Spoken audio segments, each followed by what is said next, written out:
The only thing I could say about the Bellagio opening, I was there. I was like 10 years old. I was there. That was back in radio show days.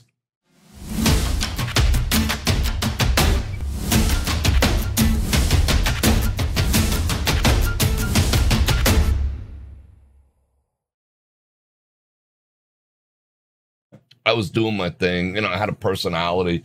And well, I still have personality, but I was a Las Vegas personality per se. And I was invited, and I went, got all dressed up. It was, I was there from like 9 o'clock in the morning. They were opening the doors. I think it was noon. Yeah, it was probably noon. And so I'm in the inside, and we're waiting for people to enter the Bellagio, for the peasants. That's why I don't, whenever there's a casino opening, even if I was invited to get in there first, I don't like going in there first, because it's so, what's it really about? When we go to Fontainebleau, I'm going to go in with everyone else afterwards. When we go to the Durango, I'm going to do the same thing. I did that for the openings, after I did that for Resorts World. I just want to experience it the way other people experience it, not be inside, like looking down my nose at people. However, I digress. That day changed Las Vegas. The day the Bellagio opened changed the face of Las Vegas forever. And you can argue that it was for good and it was for bad. I'm not going to argue either way, but it did change Las Vegas forever.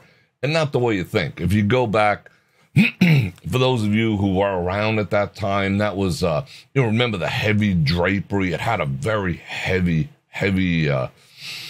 almost, I found it a little stifling feel, but it was the heavy drapes on top of all the rooms and everything.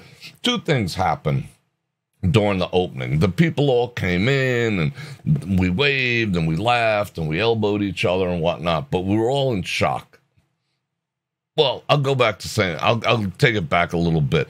They were the ones who were the first people to just come straight out of the gate with tight-ass slot machines.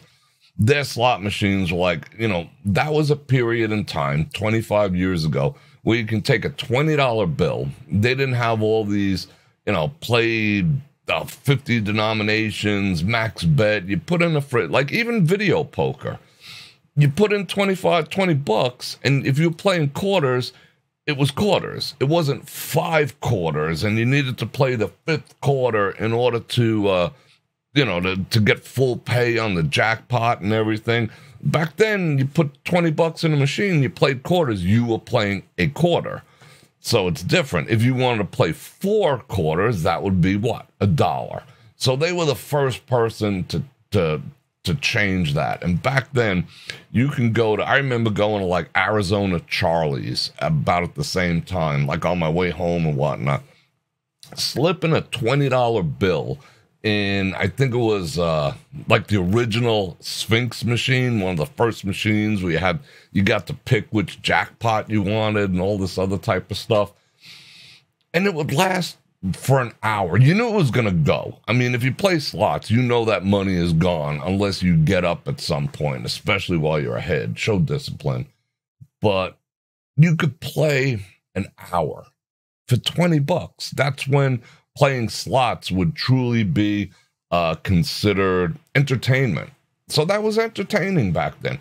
$20, best deal in town. You put $20 in, you play for an hour. You had attentive cocktail service. You talked to people. You laughed. You joked. You got your ass out of there. You spent your $20. You spent your 40, maybe, whatever. It was the table games that, that would, hose you or whatever. Anyway, and like dollar machines would be considered high limits. You'd have to go to a special section if you wanted to play anything more than a quarter. I mean, back then they even had nickel machines and whatever. But getting back to the Bellagio, they were the first ones who came right out of the gate with both barrels blazing, saying, we ain't giving away no money. I remember my first 20, I was just like,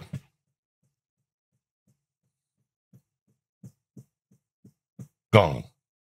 And I'm like, what just happened? Stuck another one in. Maybe the machine's broken. Stuck another one in.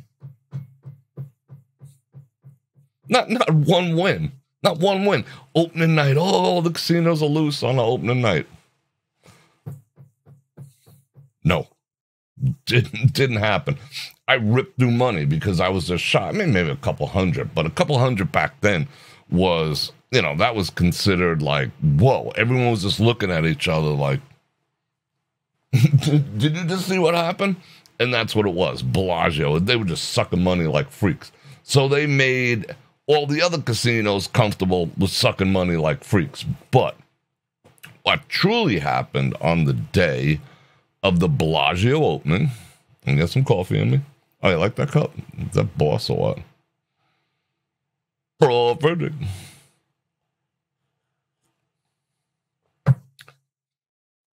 When they opened the doors and people started flooding in, and again, it's 25 years, so the weather was approximately the same. I mean, we went through that beautiful spell last week in the 70s. It was 93 today. It'll be 92 tomorrow. It was 94 yesterday. So it's back in the 90s. And I remember it being the 90s then. When the door opened, people came streaming in like Black Friday at Walmart level, just rushing the gates doing 98. And nobody was dressed.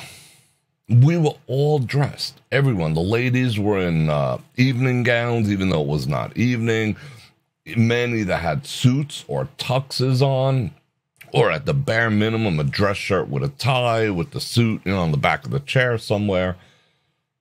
When people walked in there, nobody was dressed. You would think they were going to Walmart. You'd think they were going to Target. You'd think they were going to, I'm not putting the people down. You'd think they were going to a water park.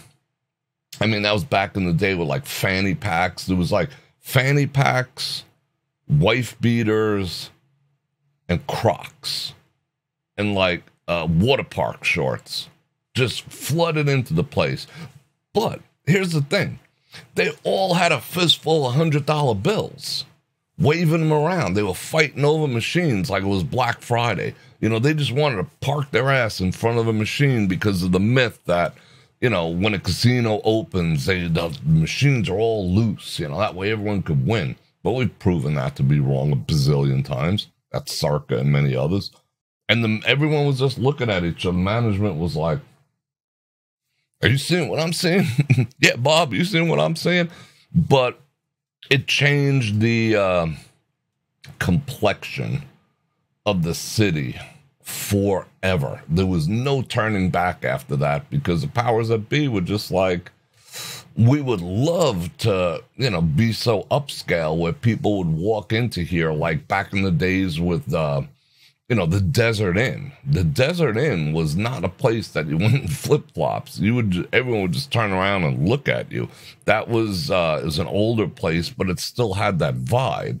You know, it was still at the bare minimum, a collared shirt type of place. But once those people flooded in, and there was no turning them back, and they did have a dress code back then. They were like, you know, we're not down with this, we're not down with that. But when people showed up with all that money, they would just like, F it. In Las Vegas has never been the same ever since. I'm not knocking dressing down or being casual. I do it too. You know I do. But I also like to dress up a bit too. But that was the day that Las Vegas changed forever. Dress code and everything. And baby strollers, unfortunately.